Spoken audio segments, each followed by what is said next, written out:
I got a job at a superstore. Nights, unloading trucks.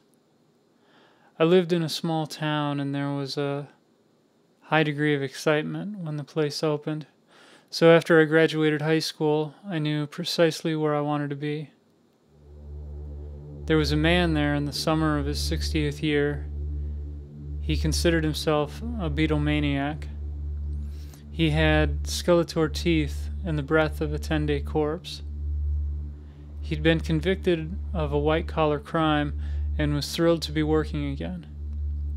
Young men from my high school applied and were accepted, along with a scumbag, senseless and wild, with Coke bottle glasses. He ate pork rinds and choked himself until he passed out. And in the wee hours before dawn, we'd all ride bikes through the store and tell ghost stories until we were afraid to go to the bathroom by ourselves. And the Beatlemaniac would scream at the scumbag.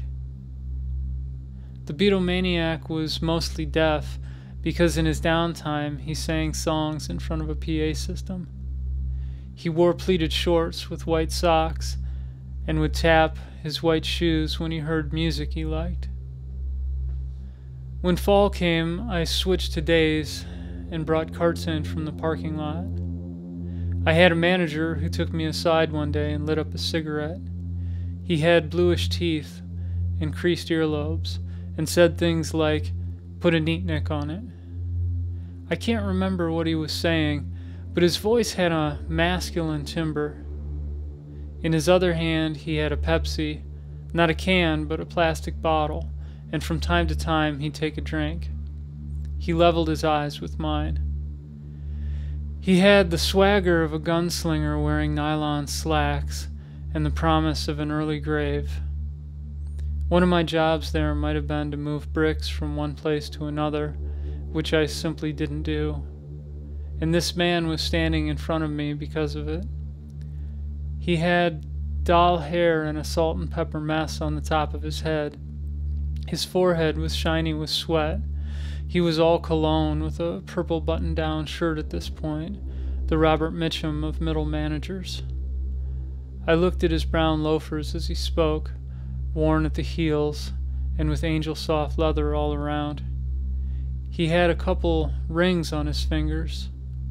I could imagine his hands opening a small bag of chips even though it was 10 in the morning, and prying apart the wrapper in the morning sun.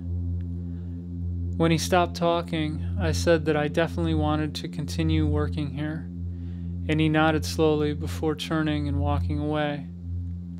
As he grew smaller in my line of sight, I imagined him looking at perfectly American pornography, the kind where the girls have teased hair and wear high heels. They'd start off in bikinis, but strip down in order to make love with blonde, middle-aged men. I imagined him looking at all this in a small wood-paneled room with an ashtray.